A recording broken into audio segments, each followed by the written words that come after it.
Why textbook English doesn't work in real life. Let's begin with something honest. Most people who study English for years still struggle to speak it. Naturally, they've read the grammar books, they've completed exercises, they've memorized word lists, taken courses, and even passed tests. But when it comes to real world conversation, they freeze, they hesitate, they search for words. And the words that come out often sound robotic, stiff, or far too formal. If that's ever happened to you, this session is for you because today we're going to break down one of the biggest obstacles to becoming a fluent, confident English speaker: textbook English. Textbook English is designed for teaching, not for talking. It's built around rules, not rhythm. It's focused on correctness, not connection. And while grammar and vocabulary are important, they're only a part of real communication. Let's look at what's really going on and why so many learners get stuck. The problem with perfect English. From the beginning, most learners are told that fluency comes from correctness. If you study the grammar rules, memorize the vocabulary, and avoid mistakes, you'll become fluent. But that isn't how language works in real life. Language is messy, it's emotional, it's fast, flexible, and full of shortcuts. People don't speak in full, clean, rule-perfect sentences. Let's look at an example. Here's a typical sentence from a textbook. Hello, how are you? I'm going to the supermarket to buy some vegetables. Now imagine a native speaker saying the same thing in real life. Hey, what's up? I'm heading to the store. Need anything? Both sentences mean the same thing, but only one of them sounds like something you'd actually hear in everyday conversation. The first is grammatically correct but sounds formal and scripted. The second is casual, relaxed, and real. This is the gap that most learners fall into. They know how to build perfect sentences, but they haven't practiced how people actually speak. And here's the truth: real people do not speak like grammar books. Why this matters. When your English doesn't sound natural, it creates a few problems. You feel self-conscious. You know you don't sound fluent, so you hesitate or go silent. You can't keep up. Real conversations move quickly, and if you're thinking about grammar, you fall behind. You struggle to connect. People respond better when your speech sounds alive, emotional, and confident, not stiff and academic. The result? You avoid speaking, you stay silent, or you speak, but you don't feel like yourself. And that's a problem, because language isn't just about information, it's about connection. If you want to sound like a real person, you have to move beyond the textbook. Real English versus textbook English. Let's go deeper. Textbook English is carefully structured, slow and formal, rule-driven, neutral in tone, focused on grammar and vocabulary. Real English is fast and flexible, filled with contractions, slang, and idioms, emotionally expressive, often grammatically incorrect by textbook standards, focused on meaning, flow, and response. When native speakers talk, they drop words, change word order, emphasize tone, use body language, break grammar rules intentionally. And guess what? That's still fluent English. Here are some phrases you'll hear often. Gonna instead of going to. Wanna instead of want to. Lemme instead of let me. Dunno instead of I don't know. Kinda instead of kind of. You won't find these in most grammar books, but you'll hear them in nearly every conversation. So if your goal is to sound natural and confident, your training has to reflect how English is actually spoken, not just how it's written in books, how this affects your brain. Now let's talk about your brain. When you learn English the textbook way, your brain creates habits based on rules, not rhythm. You start thinking like this: what's the correct verb tense here? Should I use a or the? Is this word countable or uncountable? But fluent speakers don't think that way in conversation. They don't build sentences. They produce them automatically. They speak in chunks, in rhythms, in phrases they've heard 1,000 times. If you're always trying to construct perfect sentences in your head, you'll never speak with flow. You'll always sound like someone reading from a script. To break this habit, you need to retrain your brain. You need to start hearing and repeating real English, not academic English. And you need to build speaking reflexes, not just knowledge. Why speaking is a physical skill. Here's something most learners forget. Speaking is not just a mental activity, it's a physical one. Your mouth, tongue, lips, breath, they all need training. Just like athletes train their muscles, speakers train their voice. If you've only read English, your mouth hasn't practiced forming the sounds, the flow, the rhythm of real speech. That's why shadowing, speaking along with audio, is so powerful. You're not just learning the words, you're training your voice. You're copying real tone, speed, and emotion. You're building muscle memory, and over time, that memory becomes fluency. Why this series exists. This is why this series exists, to help you break free from textbook English, to help you sound real, to help you think, speak, and connect in English like yourself. We're not here to make you perfect. We're here to help you become authentic, confident, and natural. In this series, you'll train with real spoken English. You'll practice how native speakers actually communicate, and you'll build a speaking style that feels like you, not like a test. What's coming next? In the next session, we'll begin exploring what real spoken English actually sounds like. In detail, you'll learn the core habits that fluent speakers share, the rhythm and tone of daily conversation, how to start shifting your speech away from the textbook and into the real world. So for now, just remember this. You don't need to sound perfect, you need to sound real, and real is what we'll train together. What real spoken English actually sounds like. Welcome back. In segment 1, we explored the gap between textbook English and real conversation. We discovered how focusing only on grammar, rules, and structure can actually slow down your fluency and make your speech feel robotic. Now it's time to go deeper. Let's look at what real spoken English actually sounds like. Because to speak like a real person, you need to understand the rhythm, patterns, and tone of how real people communicate. And here's the truth. Fluent English is not perfect English. It's not polished. It's not always correct. It's emotional. It's fast. It's built on rhythm and habit, not memorized rules. Let's break this down. Spoken English is built on sound, not just words. One of the biggest misconceptions learners have is this. They think that if they know the words, they know the language. But knowing words isn't enough. Spoken English is not just about what you say.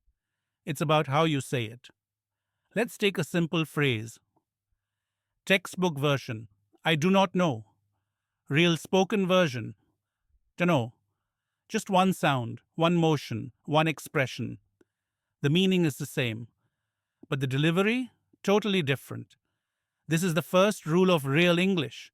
Spoken English is sound-based, not grammar-based.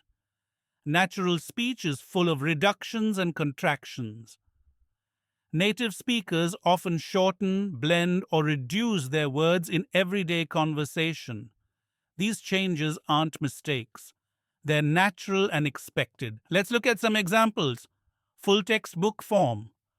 Real spoken version. I am going to. I'm gonna. Do you want to? Do you wanna? Let me help you. Let me help you. What are you doing? What you doing? I have got to go. I've got to go. I do not know. Dunno. These aren't slang. They're normal spoken contractions used by everyone: students, teachers, professionals, even news reporters. You won't hear people saying, I'm going to the market, as often as you'll hear, I'm going to hit the store. If your ear is only trained on slow, clear textbook English, real speech will sound fast and confusing. But once you start recognizing these patterns, it becomes easier, even enjoyable, to listen, learn, and join in. Rhythm and rhythm, stress, drive, meaning. Another big part of real spoken English is rhythm. In English, we don't stress every word equally. Some words are strong and clear, others are soft and fast. This creates a rhythm that carries the emotion and intention of what's being said. Let's take a sentence like, I didn't say he stole the money. Now say that sentence out loud, but each time change the stressed word. I didn't say he stole the money. I didn't say he stole the money. I didn't say he stole the money. I didn't say he stole the money. I didn't say he stole the money. I didn't say he stole the money. I didn't say he stole the money. Each version has a different meaning, even though the words stay the same. That's the power of intonation, the way your voice rises and falls to express meaning. In real English, how you say something matters as much as what you say. This is why some people can speak perfect grammar and still not be understood, because their tone, stress, and rhythm are off. To sound natural, you must train your ear and practice rhythm and stress. This is a speaking skill, not a grammar rule. Real conversations are not linear. Here's another thing textbooks don't prepare you for. Real conversations are messy. People interrupt each other, change subjects, use incomplete sentences, say, you know, and like. Talk with emotion, sarcasm, hesitation, or excitement. Let's look at a real conversation. A. You coming tonight? B. Not sure. Kinda tired. What time does it start? A. Like 8, I think. Jake's bringing food. B. Oh, might swing by, depends on work.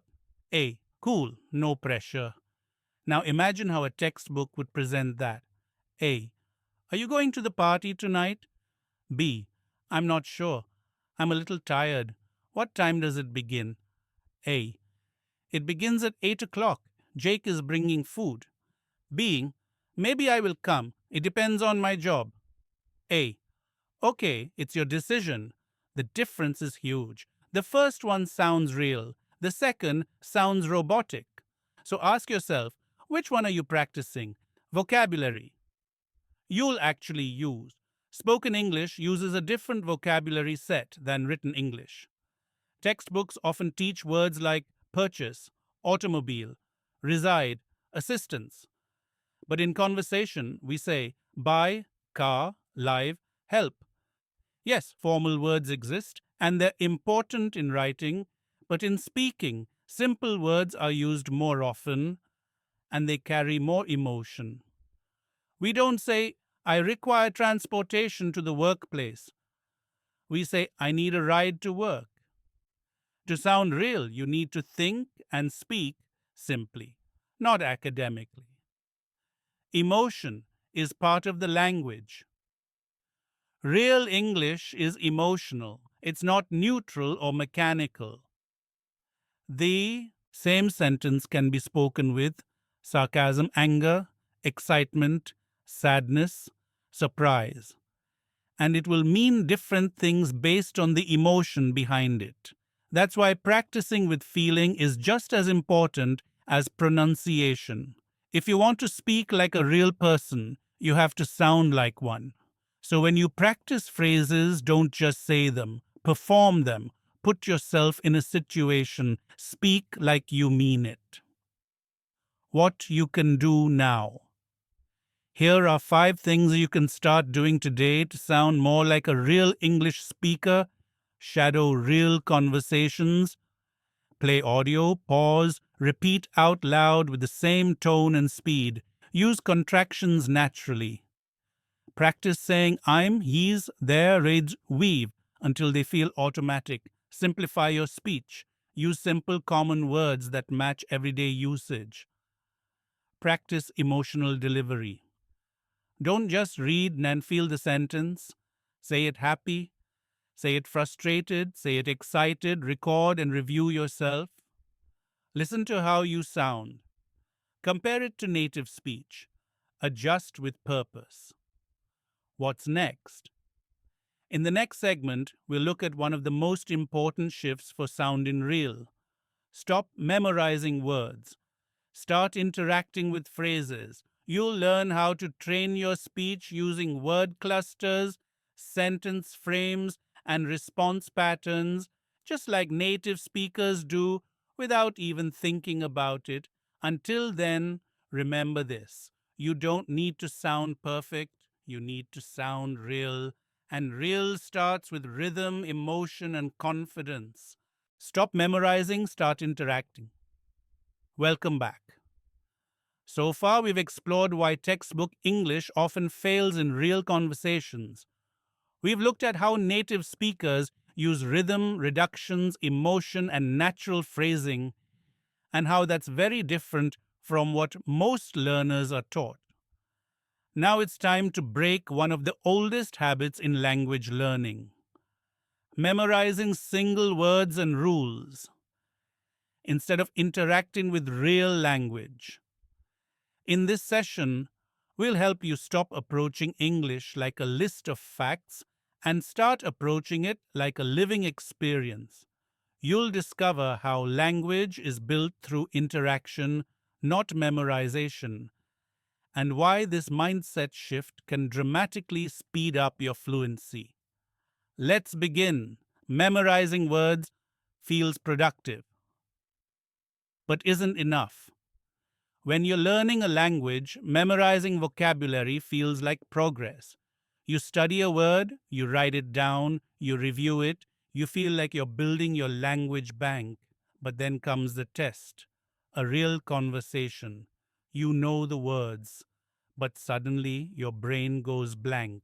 The right word doesn't come, or it does, but too slowly. Or you hesitate, second guess yourself, and miss the moment. Why? Because you've studied the word but not used it. You've memorized vocabulary in isolation, not in context. And language doesn't live in isolation. Words don't work alone. Here's a truth that changes everything. Native speakers don't speak in words, they speak in phrases, in patterns, in combinations. Let's look at an example. Textbook learners might memorize the word opinion. They learn the meaning, maybe a few translations. But a fluent speaker doesn't say, my opinion, good, strong, topic, this. They say things like, in my opinion, I honestly think that what I believe is, if you ask me. These are called chunks or collocations, natural word combinations that are used together often. You don't just say make and decision. You say make a decision. You don't say big and mistake. You say a huge mistake. You don't say study and hard. You say study hard or put in the work. And the more of these natural combinations you know, the more fluent, real, and fast you sound. The problem with isolated memorization. Here's another challenge. When you study English through isolated vocabulary lists or flashcards, your brain treats the language like data. But speaking English isn't like solving a math equation, it's more like playing music. You don't pause every note. You learn the flow. Language is rhythm, it's context, it's interaction. When you only memorize words, your speech becomes slow and mechanical, like assembling a puzzle piece by piece. But when you train with phrases and patterns, your brain starts retrieving whole ideas, not individual words. This is how native speakers can speak quickly without thinking about grammar. They've built up thousands of speech reflexes, common combinations of words that fire automatically. You can do the same. Think in phrases, not words. Let's try something. Instead of learning the word idea, learn the phrase, I've got an idea. That's actually a great idea. Not sure if it's a good idea, but instead of just time, learn. Do you have a second? I didn't have time to. It's time to move on. Let's not waste time. Notice how much more useful this is? Instead of just one word, you're learning how real people use that word in a sentence. You're building ready to use expressions you can plug into conversations. And more importantly, you're reducing hesitation. Because when your brain has a full phrase ready, you don't have to build a sentence from scratch. You just speak. Learn language in context. So, how do you start training like this? Here's a simple rule. Don't study words, study situations. Instead of learning 20 new words in a list, learn 3 to 5 phrases for a specific situation. For example, let's say you're learning English for job interviews. Don't just learn experience, skills, and position. Instead, learn, I have 3 years of experience in. I'm very comfortable working with. This role really aligns with my goals. One of my strengths is what I'd bring to the team is. Now you're preparing for a real conversation. You're building your voice for the actual context. You're learning language you can use, not just understand. Use it or lose it. One of the biggest traps learners fall into is passive knowledge. They know the word, but they've never used it. And so in real-time conversation, the brain freezes. There's only one cure for this. Speak, often out loud, even if you're alone. Language is a skill, yours is not just a memory. It must be performed, not stored. If you want to sound natural, you need to practice speaking the way real people speak. That means repeating, shadowing, improvising, and talking to yourself if needed. You might feel awkward at first. That's okay. You're training, you're rewiring your reflexes, and with consistent effort, your speaking will become faster, smoother, and more automatic. The power of response patterns. Let's introduce a powerful tool, response patterns. These are sentence frames you can adapt in real conversations. For example, honestly, I think, to be honest, it depends on if it were up to me. I'm not sure, but I'd say these patterns help you buy time, express opinions, and stay in the flow. They reduce the fear of silence. They give your speech rhythm, and they're easy to remember because they're short, common, and repeated, often in natural speech. Start collecting them. Practice them out loud. Use them in your next English conversation. What you can do. Starting today, here are 5 practical steps to move from memorizing to interacting. Stop memorizing word lists. Instead, learn phrases in real context. Shadow native phrases, play a sentence, pause, repeat with the same rhythm and emotion. Keep a phrase journal. Write down natural expressions you hear and review them daily. Practice speaking in chunks. Don't build sentences word by word. Train your mouth to speak in units. Use audio over text. Train your ear. Read less. Listen more. What's coming next? In the next segment, we'll take this one step further. You'll learn how to improve your speaking flow through rhythm, tone, and pacing. Just like a musician practices timing and beat, you'll learn how to pause how to emphasize, and how to sound clear, not stiff. Because the secret to natural English isn't speed, it's flow. Until then, keep practicing phrases, not just words. Interact with English like a real person. And remember, you're not studying a language, you're learning to live in it. The power of pausing, emphasis, and tone. Welcome to segment 4. In the last session, we talked about moving from memorizing single words to interacting with full phrases. You learned why phrases are more powerful than isolated vocabulary and how they help build fluency in a real world context. Now we take it even further because even if you have the right words, the right phrases, and decent grammar, something might still feel off in your speaking. Your message is correct, but your delivery sounds flat. You say the right thing, but people don't always follow your meaning. You speak fluently, but still sound robotic, rehearsed, or unsure. What's missing? Pausing, emphasis, tone, the musical elements of English, the parts that bring speech to life. And today, we're going to train that side of your English. This is where you stop sounding like a textbook and start sounding like a human being. Speaking is music. Think about your favorite songs. They don't just deliver words, they use pauses, beats, emotion. There's rhythm, rise, and fall. The melody tells part of the story, well, not just the lyrics. English is like that too. Spoken English is not a machine reading out data. It's music made from breath, timing, and feeling. If you only focus on grammar and pronunciation and ignore rhythm and tone, your speech will always sound flat. But when you control your pauses, adjust your emphasis, and modulate your tone, you create real connection.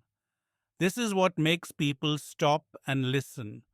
This is how you build presence in English. Pausing. The unsung hero of natural speech. Let's start with pausing. Most learners are afraid of pauses. They think, if I pause, people will think I don't know English. So they try to fill every second and end up speaking too fast without control. But in real speech, pausing is powerful. It helps you. Breathe, think, emphasize. Meaning, control the conversation. Sound calm and confident. Even native speakers pause, often. The difference is that they pause naturally, not awkwardly. Let me give you an example. Say this out loud in one breath. I think what we really need is a new strategy. Now say it with pauses. I think what we really need is a new strategy. Can you feel the difference? The second version feels more confident. It gives space for your listener to absorb your meaning, and it gives you time to stay in control. Pauses aren't a sign of weakness. They're a sign of thoughtfulness. They show that you're present, focused, and in command of your words. Emphasis. What you stress matters. Next, let's talk about emphasis, the art of choosing which word to stress in a sentence. In English, not all words are equal. Some words carry the weight, others support the meaning. Look at this simple sentence. I didn't say he stole the money. Now try putting emphasis on different words. I didn't say he stole the money. Someone else did. I didn't say he stole the money. I didn't say it at all. I didn't say he stole the money. Maybe I hinted but didn't say it. I didn't say he stole the money. Someone else might have. I didn't say he stole the money. Maybe he borrowed it. I didn't say he stole the money. Not that money. Another one. I didn't say he stole the money. He stole something else. One sentence, 7 meanings, all based on emphasis. If you say every word with equal stress, your message becomes unclear. But when you learn to control which word gets the energy, you control your message. Native speakers do this automatically. You can train it consciously. Tone, the emotional layer. Now let's talk about tone. The way your voice rises, falls, softens, or strengthens to express emotion. Tone is what makes your words feel alive. It tells your listener not just what you're saying, but how you feel about it. Let's use a simple phrase again. That's great. Now say it happily. That's great. Say it sarcastically. That's great. Say it flat with no interest. That's great. Three versions, same words, different tone, different meaning.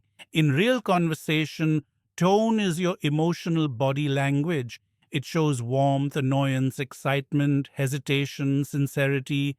Textbooks rarely teach this, but it's one of the most important parts of speaking naturally. If your words say, I'm excited, but your tone is flat, your message is lost. But when your tone and message match, people feel your communication. This is what helps you connect. This is what makes your English real, what you can practice. Today, let's turn this into real practice. Here are 5 things you can do today to improve your pause, emphasis, and tone. Shadow real conversations. Find short clips of real English, not scripted. Pause, repeat with the same pauses and tone. Record yourself. Take one sentence. Record yourself saying it 5 different ways. Play it back. Adjust. Slow down. Don't rush. Use silence as a tool. Let your sentences breathe. Stress only the key word in each sentence. Choose one important word to emphasize. Practice it clearly. Perform. Don't just read. If you're saying I'm excited, then sound excited. Don't just pronounce the words, act them. Spoken English is a performance, not a test. Here's a mindset shift that can change everything. When you speak English, you're not taking an exam. You're not proving what you know. You're performing, communicating, connecting. Think of actors, they memorize lines, sure. But what makes them believable is how they deliver those lines. Their pauses, their expressions, their tone. You don't need to be dramatic, but you do need to speak with feeling. Because people don't just hear your words, they feel your message. And when your message has rhythm, emphasis, and tone, your English becomes real. What's coming next? In the next segment, we'll explore how to bring emotion into your English. Not just through tone, but through choice of words, expressions, and delivery. You'll learn why sounding natural means feeling what you say, and how to develop emotional fluency, not just verbal fluency. Until then, practice your pauses, feel your sentences, use tone as your secret weapon, and remember, you don't need more words, you need more rhythm. That's how you speak like a real person. Real English means real emotions. Welcome back. So far in this series, we've worked on closing the gap between textbook English and the way real people speak. In the last segment, we explored how rhythm, pausing, emphasis, and tone completely transform how you sound. You learn that fluency is not only about what you say about Barrett, but how you say it. Now, in this segment, we go even deeper. Today, we talk about a hidden skill that makes fluent speakers stand out. A skill that textbooks almost never teach. That skill is emotional fluency. Because here's the truth. If you want to sound like a real English speaker, not a textbook robot, you must be able to speak with feeling. Let's break down how to train this part of your voice. Language is not just information, it's emotion. Many learners think of English as something to be memorized. Words, definitions, grammar, structures. But language isn't just a system of rules. It's a tool for expressing how you feel, what you want, and what matters to you. Think about how you use your first language. Do you only talk about facts? Or do you joke? Do you comfort? Do you express love, stress, joy, anger? English should be no different. But when learners focus only on correctness, they often disconnect from emotion. They focus on saying the sentence right, but forget to say it real. That's the difference between "I'm happy to meet you" and "Hey, great to meet you." Same meaning, different emotion, different energy. Real English flows with emotion, and your voice should too. How emotion changes. Meaning, let's take the same sentence again. "I'm fine." Now say it, cold and short. "I'm fine." You're annoyed. Light and happy. "I'm fine." You're okay, maybe even cheerful. Hesitant and quiet. "I'm fine." You might not be okay. Same words, three very different messages. In English, nay, especially spoken English, emotion lives in your tone, timing, and body language, not just your vocabulary. This is why native speakers often sound expressive even when using simple language, and it's why advanced learners can still sound flat if they speak without emotional control. Fluency is not just words, it's connection, and connection comes through shared emotional energy. Expressive phrases versus plain phrases. Let's compare how English sounds when it's flat versus when it's emotional. Textbook speech. "I don't agree with that. That makes me feel sad. I think that is a good idea." Now, real emotional versions. "Honestly, I don't see it that way." "Ugh, that really hit me hard." "That sounds awesome." "Seriously." See the difference? When you speak emotionally, you choose words that reflect how you actually feel. You use natural expressions. Your tone shifts, your energy changes, and suddenly people listen. Because now you don't sound like you're reading a sentence. You sound like a human being with something real to say. Emotional vocabulary that sounds natural. Let's go over a few emotional expressions that are commonly used in real English. Happiness. "That's amazing. I'm so excited for this. Can't wait. This made my day." Frustration or disappointment. "Ugh, not again. That's really annoying. I was so upset. Totally threw me off." Surprise. "No way. Wait, seriously? You got to be kidding. That's insane." Empathy or support. "I hear you. That must have been tough. Totally understand how you feel. I'm here for you." These expressions don't require complicated grammar, but they carry emotional meaning, and that's what makes them powerful. Start collecting emotional phrases. Use them. Practice them out loud. Speak not just with your brain, but with your whole self. Don't be afraid to act. Here's something most learners have never been told. Speaking English is a little like acting. Think of it this way: actors learn lines, but what makes them believable is how they say those lines, how they put emotion into the performance. You can do the same. When you say something, don't just pronounce the words. Perform the message. Let your voice rise when you're excited. Let it drop when you're tired or serious. Let your face show what you feel. Let your hands move if they want to. This isn't about being dramatic, it's about being real.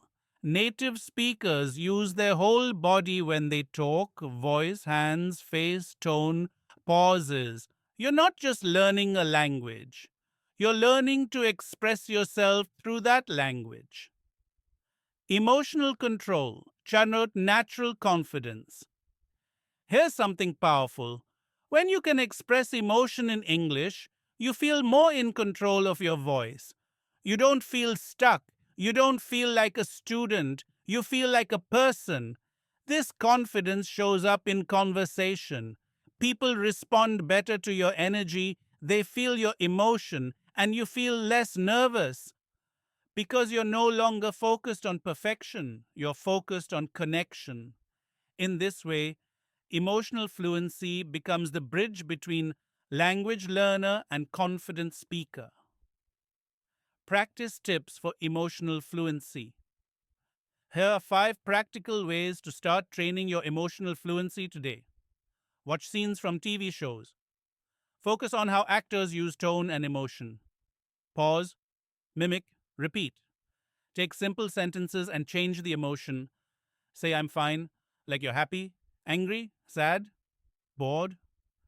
Practice storytelling. Tell a short story from your day using real emotional expressions. Record yourself.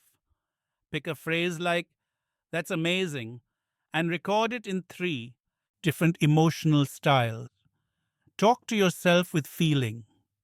In your room, during a walk, practice speaking with real emotion as if you're talking to a friend. The more you train this, the more natural it becomes. And when emotion becomes natural, your English becomes human. What's coming next? In the next segment, we'll talk about some of the most common mistakes that make learners sound like a textbook and how to fix them. You'll learn how to eliminate the stiffness from your speech, sound more relaxed, and break habits that are holding you back. Until then, remember this. Real fluency isn't just knowing English, it's feeling in English. And when you learn to express emotion, you become more than fluent. You become free. Common mistakes that make you sound like a textbook. Welcome back. In segment 5, we focused on emotional fluency, how to speak English with feeling, not just form. You learned how tone, expression, and emotional vocabulary make your English sound more human, more relatable, and more real. But even with all that progress, certain habits can still hold you back.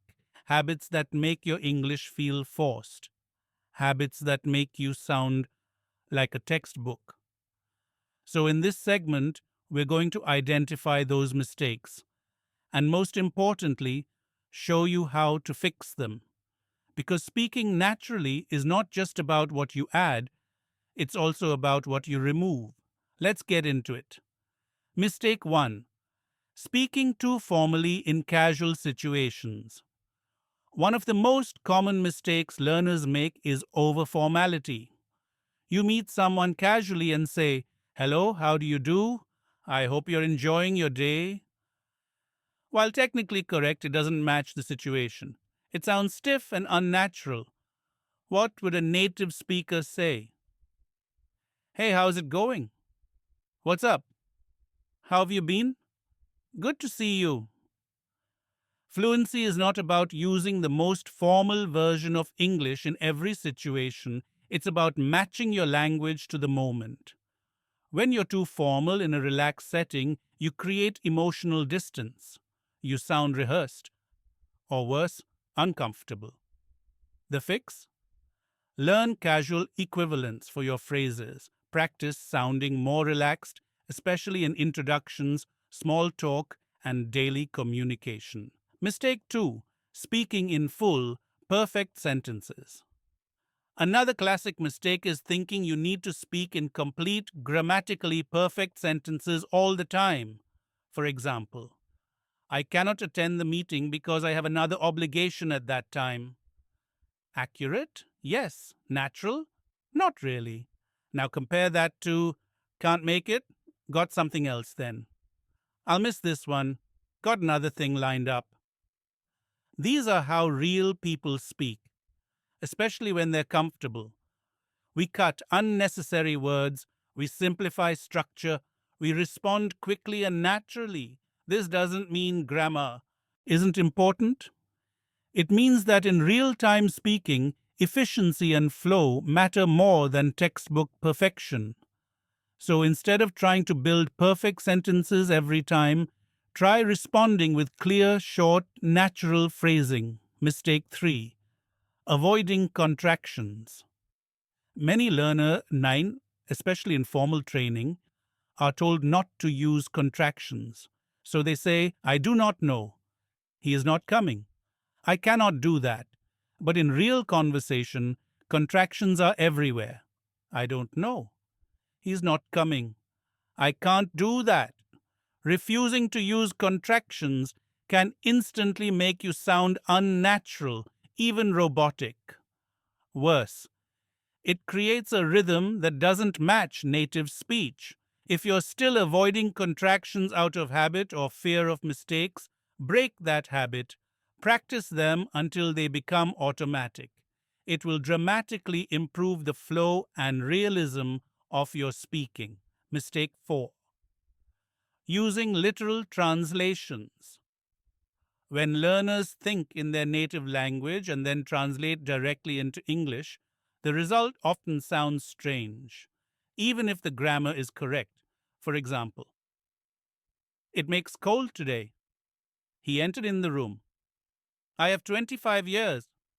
These are word for word translations from other languages, but in English, the natural phrasing would be, it's cold today. He came into the room. I'm 25 years old. The fix: stop translating, start listening. The more you expose yourself to real English, the more these correct patterns will feel familiar. Don't just memorize rules. Internalize natural speech through listening, repetition, and real interaction. Mistake 5. Overusing rare or academic words. Sometimes learners think that the more complicated their vocabulary, the better they sound.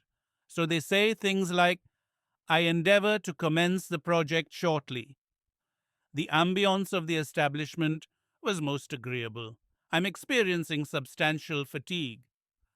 Again, these are correct, I'd, but too formal, too complex for most everyday conversation. Real English is often simple, direct, emotional. I'm going to start soon. That place had a great vibe. I'm so tired. Using rare words makes you sound like a textbook size, or even like you're showing off. Fluent speakers use plain words in powerful ways. So the key is to master the simple words first and use them with natural rhythm and feeling. Mistake 6. Not using fillers or hesitations. Textbooks teach you to be efficient, clean, direct, but real people, we hesitate, we pause, we say, you know, well, like, I mean, and that's normal. These are called fillers, and when used moderately, they make you sound more natural, more like a person thinking in real time, not reciting lines. Too many fillers, it becomes distracting. Too few, you might sound too robotic. So try practicing them. Well, I'm not sure. I've actually never been there. Like it was kind of weird. Balance is key, but don't avoid them completely because fluent speakers don't. Mistake 7. Always playing it safe. This one is more emotional than technical. A lot of learners only say what they're 100% sure is correct. They limit themselves to simple words and safe phrases. The result? You never grow, you never stretch, you stay stuck. Real fluency requires risk. Trying new phrases, expressing opinions, playing with tone, making mistakes. The only way to sound natural is to practice sounding natural, even if that means messing up along the way. Think of your voice like a musical instrument. You can't become expressive if you never explore new notes. What you can do now, let's recap the fixes for each mistake and turn them into action steps. Match your tone to the situation. Formal isn't always better. Learn casual responses, let go of perfect sentences, aim for clear, natural responses, even if they're short. Use contractions. Practice until they become automatic. They improve flow instantly. Stop translating. Immerse yourself in real English. Listen, repeat, and absorb natural phrasing. Simplify your vocabulary. Use common expressive words. Focus on tone and delivery. Use some filler. They help you sound more human. Use them to buy time and think out loud. Take risks in speaking. Try new phrases. Make mistakes. That's how you grow. If you take just one of these and focus on it this week, your speech will feel more relaxed, natural, and confident. But if you practice all of them consistently, you'll start speaking like a real person, not a grammar machine. What's coming next? In the next segment, we'll build on what you've learned by showing you how to think and speak in word clusters, how to group words the way native speakers do to improve flow and rhythm. Because fluency isn't just about words, it's about how words move together. Until then, reflect on your speaking habits. Where do you sound stiff? Where can you relax, simplify, or personalize your English? Small changes, big transformation. Think in phrases, not individual words. Welcome back. We are now deep into this journey from textbook English to real natural fluency. By now, you've learned why grammar isn't enough. You've learned to use tone, rhythm, contractions, and emotion to sound more human. You've learned how to avoid common mistakes that make your speech sound stiff. Now, it's time to unlock one of the most powerful fluency techniques of all. Thinking in phrases, not words. This shift alone can take you from hesitant and slow to smooth, confident, and real. Let's explore how and why. What does thinking in phrases actually mean? Most learners are trained to study individual words. They learn book, read, library, information. They try to translate each word into their native language and then use those pieces to build a sentence. That sounds logical, but it doesn't work well in real-time conversation. Why? Because language isn't built from words, it's built from phrases. Phrases are pre-built word combinations that carry meaning as a unit. Examples. I'm not sure. That sounds good. It's up to you.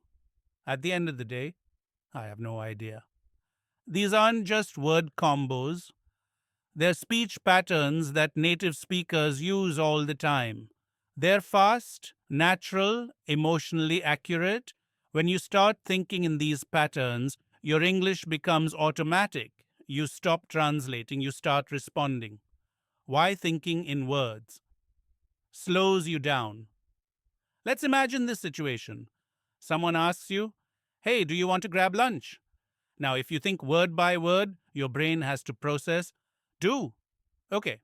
Auxiliary verb. You. Pronoun. Want. Verb. To grab. Wait, does that mean eat? Lunch? Okay, I know that one. Then you think of your reply. But instead of speaking, your brain is still translating back and forth. You hesitate, you panic, you speak slowly or say nothing. Now compare that to someone who thinks in phrases. They've heard grab lunch before.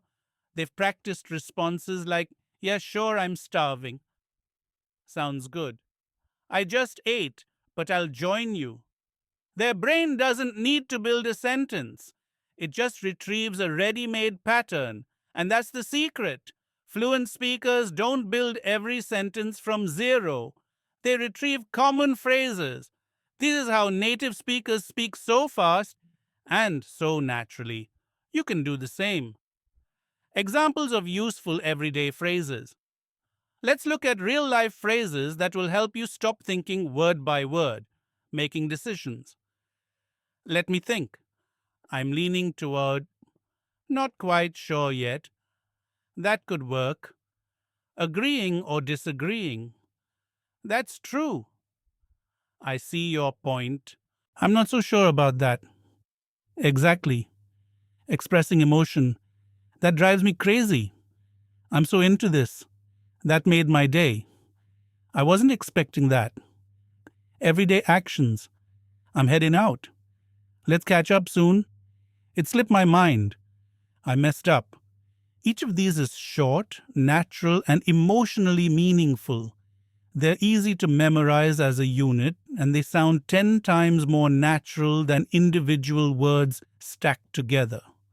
Why this works for your brain. There's a reason this works, and it's supported by cognitive science. When you think in individual words, you overload your short-term memory. You try to hold too many things at once: grammar rules, word meanings, sentence structure. But when you think in chunks, your brain processes language faster and with less effort. It's the same way you remember phone numbers or song lyrics, not digit by digit, not word by word, but in patterns. Once a phrase is internalized, you don't need to think about it, you just say it.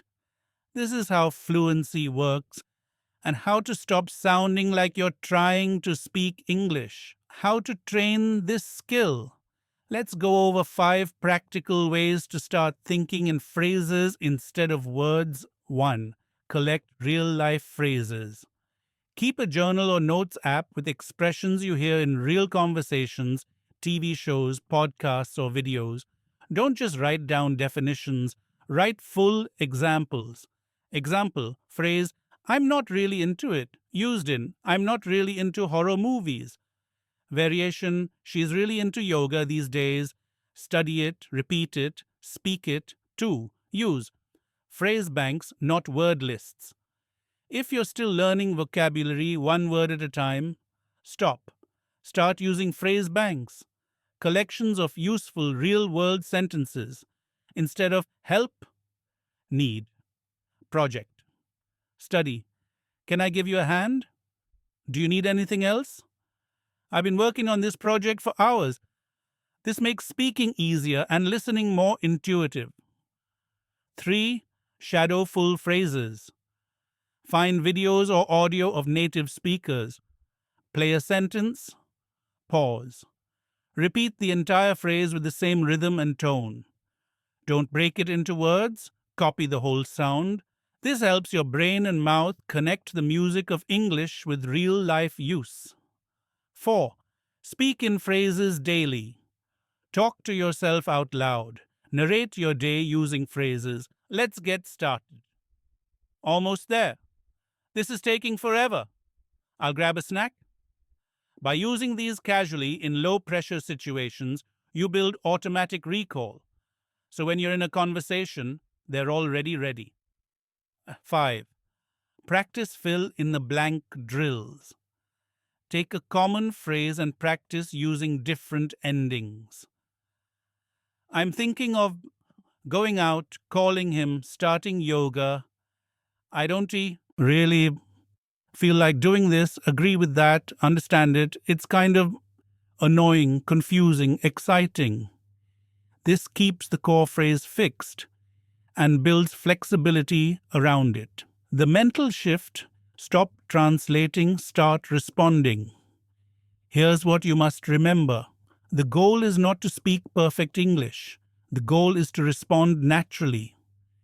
With expressions that feel right, thinking in phrases does exactly that.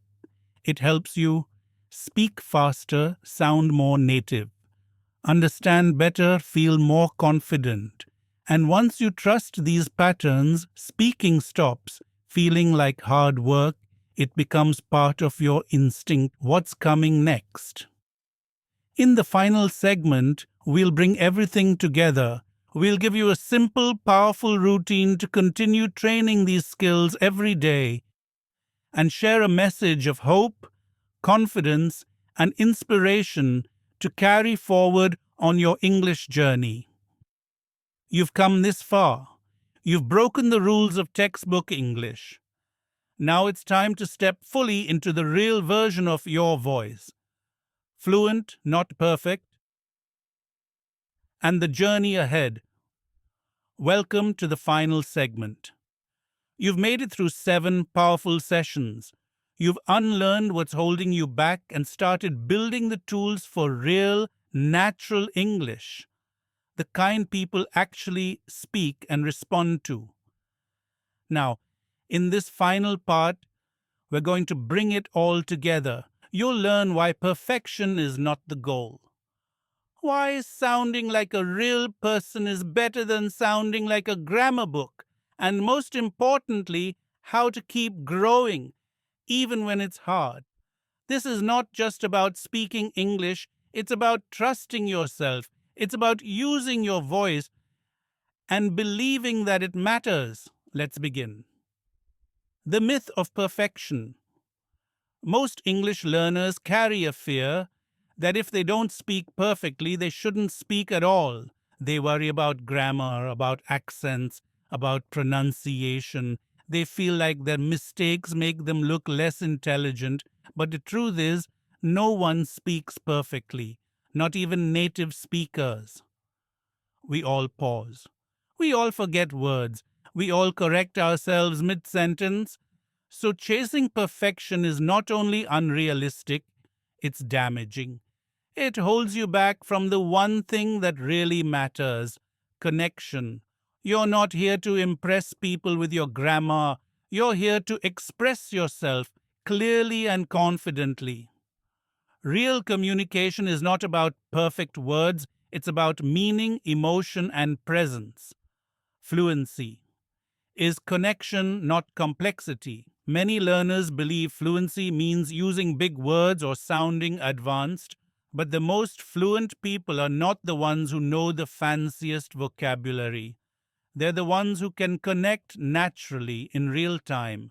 They listen, they react, they speak simply but effectively, they laugh, they hesitate, they explain things clearly. That's fluency.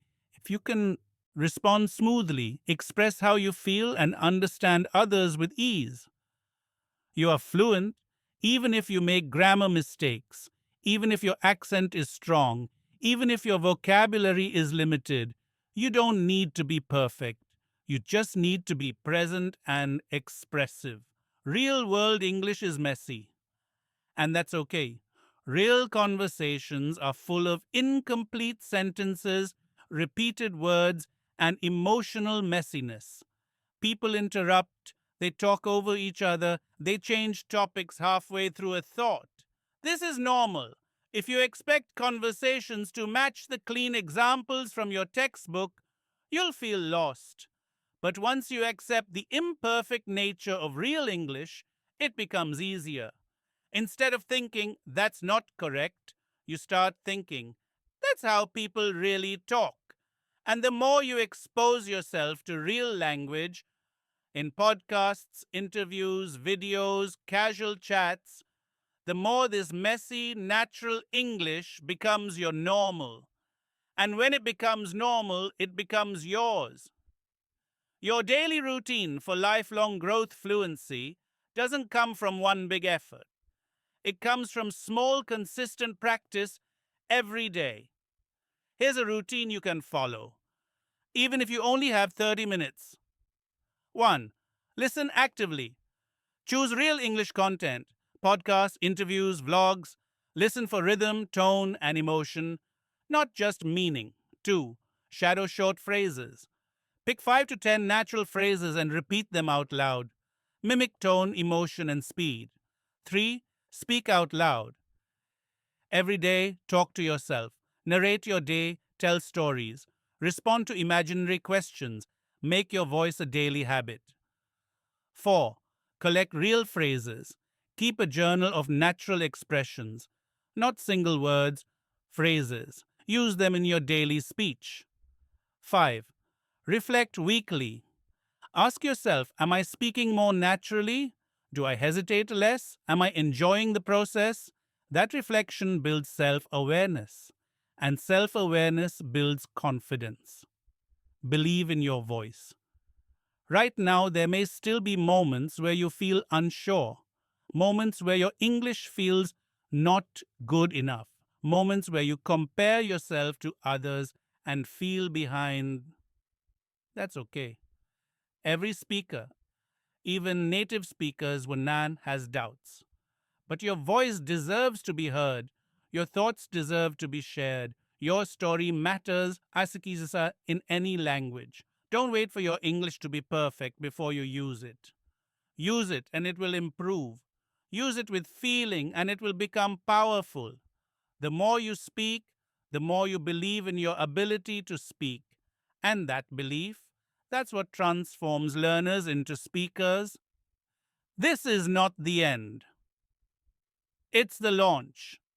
If you made it through this series, here's what you've done. You've stopped chasing perfect grammar. You've learned to speak with rhythm and emotion. You've embraced mistakes. You've learned to think in phrases, not words. You've trained your ear and your voice. You've become more real, more expressive, more you. In English, that is not small. That is not easy.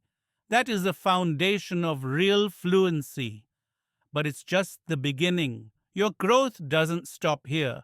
From today, every conversation, every mistake, every sentence is a step forward. So take pride in where you are, but stay excited for where you're going. Your English voice is already alive.